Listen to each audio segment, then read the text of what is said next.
Ding ding ding ding ding. Ding ding ding ding ding. Ding ding ding ding ding ding ding ding ding ding ding ding ding. Ding ding ding ding ding ding ding ding ding ding ding ding ding. Wow. What a beautiful bit of harpsichord. An original recording from 1520, lent to me by the British Museum. Thank you so much. What an evocative and intricate piece. Hello, and welcome back to the final couplet. It's episode 5. I think that's a bit of a milestone, isn't it? Thanks so much for coming with me so far on this, what has been a crazy journey, hasn't it? So we've gone through 4 sonnets, and they've all been about the same thing. But I feel like we've got to the bottom of them, and we've concocted a pretty plausible tale to accompany them. Today, of course, we're looking at Sonnet 5, which, look, it's going to be the same again, isn't it? It's what we've come to expect. And I can honestly tell you that going into this, I really didn't think that the first 5, 10, 15 sonnets would all be the same narrative. And you know what? If I'd known, I might not have done this podcast, but here we are.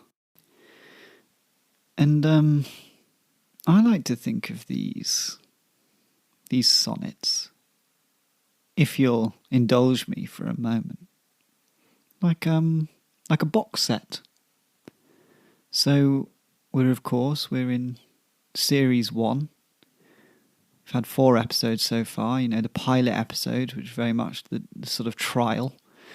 And following episodes 2, 3 and 4, obviously very similar to the pilot, but, you know, definitely similar tonally. There wasn't a big shift. And I don't know how many episodes are in series 1, but by the looks of it, quite a few. So buckle in. But, you know, round the corner, we've got series 2, where Shakespeare could have had some different producers on board. He could have got rid of the season 1 producers and got some more subversive, maybe sort of comedic people involved, and so we've got all that to look forward to.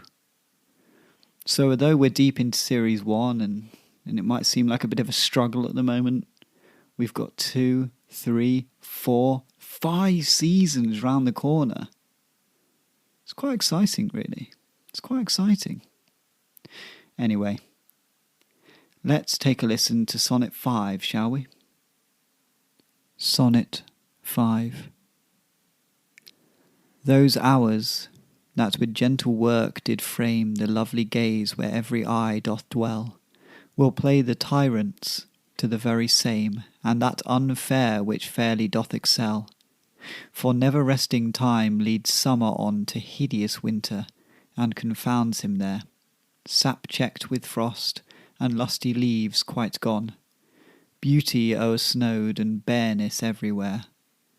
Then were not summer's distillation left, a liquid prisoner pent in walls of glass, beauty's effect with beauty were bereft, nor it, nor no remembrance what it was. But flowers distilled, though they with winter meet, lease but their show, their substance still lives sweet. Well, I for one quite like that. I'll tell you what, it was easier to read than Sonnet 4. I thought Sonnet 4 was a bit of a mouthful, actually. And Sonnet 5, he's back to classic Shakespeare, isn't he? He's bringing in the seasons, he's comparing beauty to winter, to autumn. It's nice to see. And what I like is he's clearly gone. Oh, he brought in nature in Sonnet 4, the idea of nature's control over John, and now in Sonnet 5 he's going, yeah, I'm going to go to town on nature. This one's going to be all about nature, and I like that.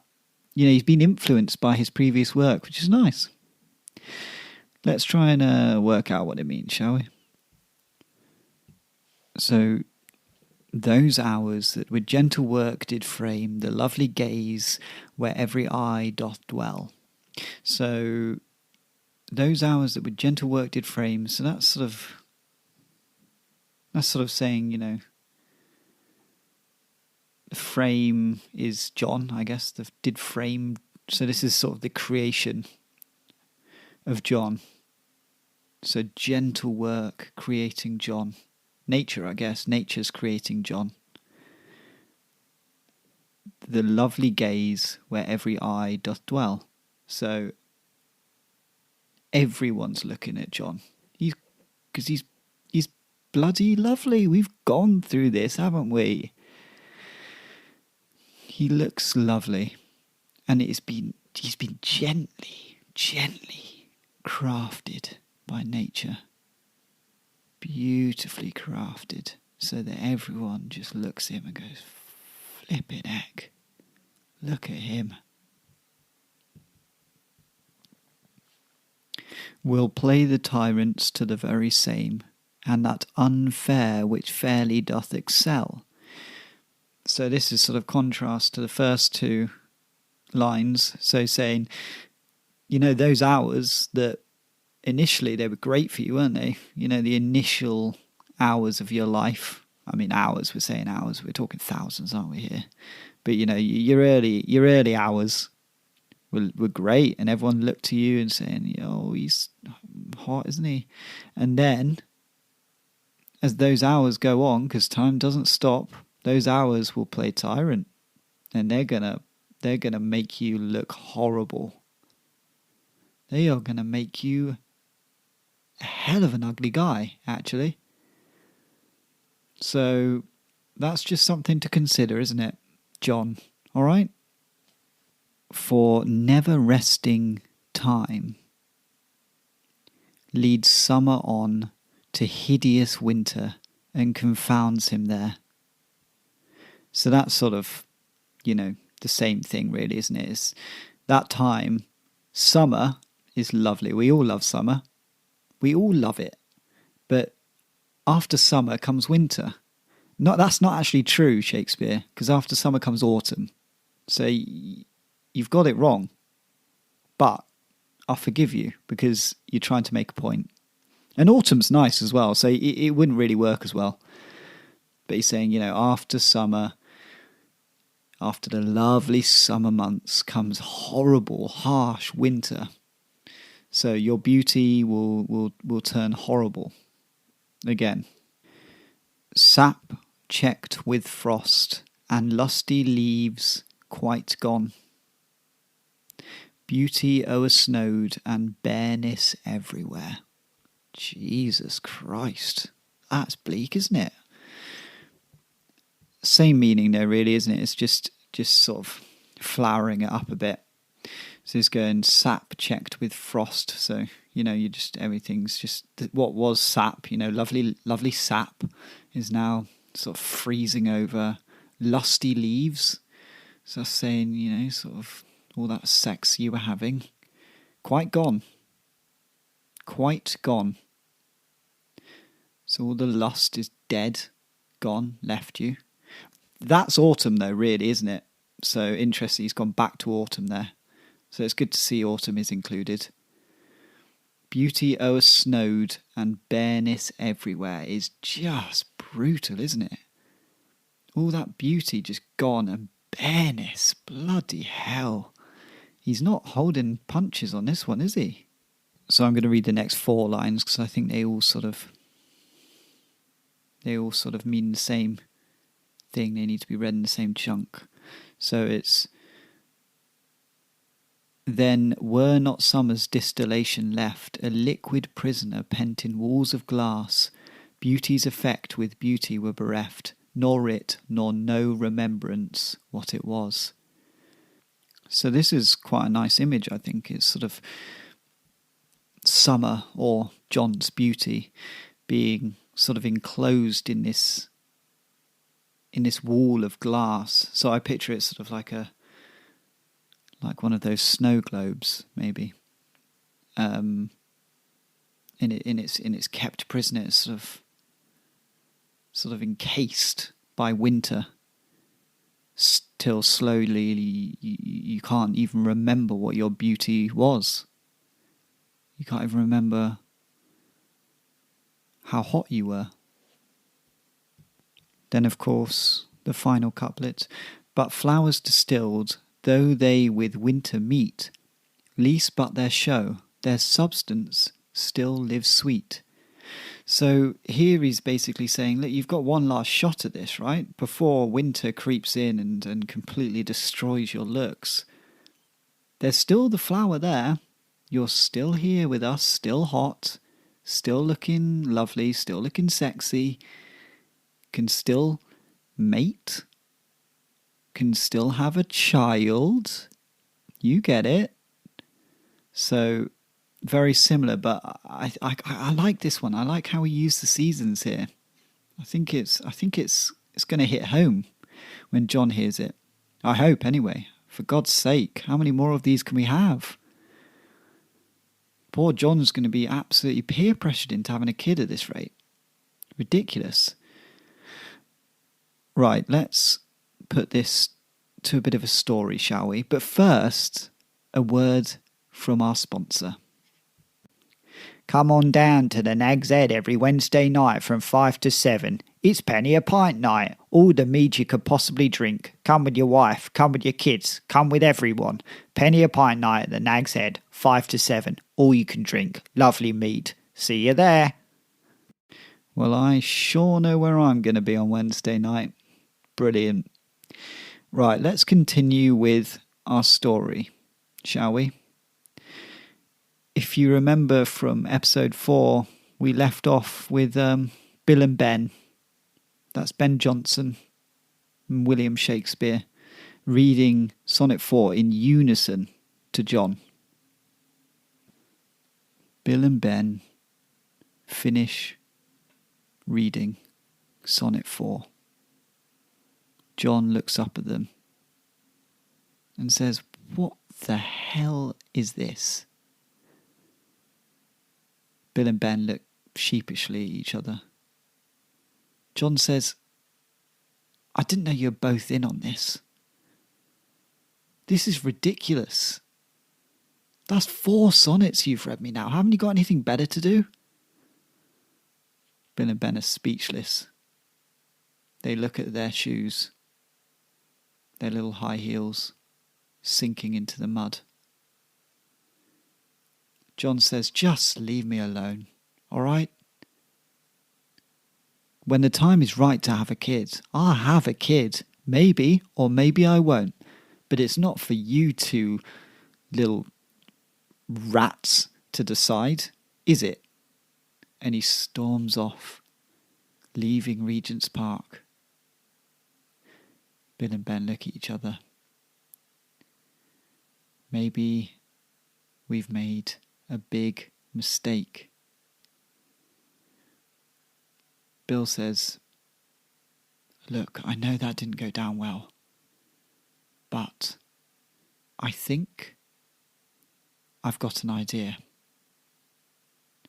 And Ben says, "Is it that I should maybe write the next sonnet?"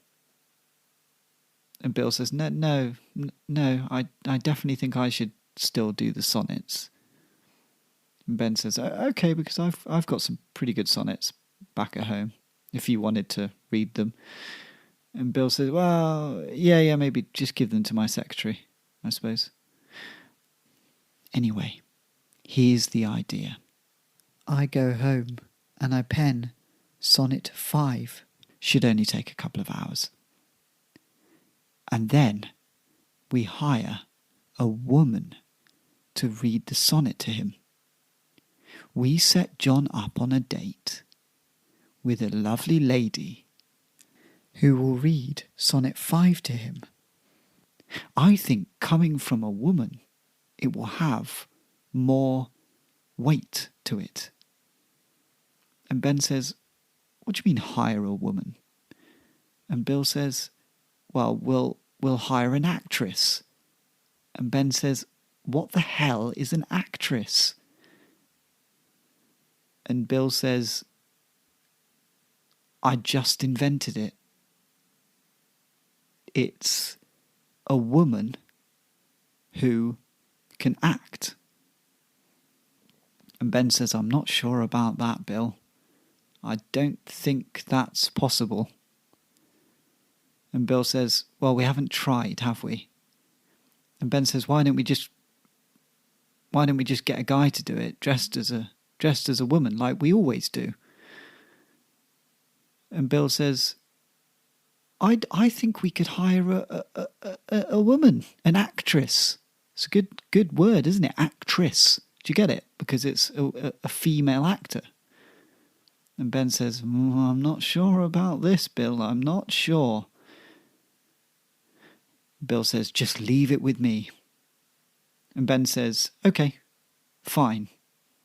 But I'll be very surprised if you can find a woman who can act. Bill goes home. Opens the front door. His wife calls down, is that you, Bill? He says, yes, it's me. She said, where have you been? He said, don't worry about it. I've got to write another bloody sonnet. And she says, oh, another one? That's all you seem to be doing these days. When's your next play coming out? He said, just leave me alone, for God's sake. He goes up to his writing room and he pens Sonnet 5. Later that night, he goes into his children's bedroom, where his wife is reading them a tale of knights and wizards, if they were invented then, and ghouls. He hears her voice. It's melodic, it's beautiful, and he thinks, this is the actress. My own wife is the woman that will read Sonnet 5 to John. He takes his wife's hand and says, put that bloody book down and come with me. And she says, what is it? He said, have you ever met John? And she said, no, who the hell's John? And he said, it doesn't really matter. But I need you to do me a big favour. She agrees. Now he needs to invite John on a date with his own wife. So he hires a painter to paint a portrait of his wife.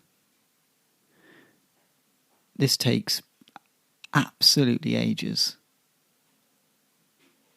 which is quite annoying actually, because you wanted to get it done quickly, but portraits took a long time.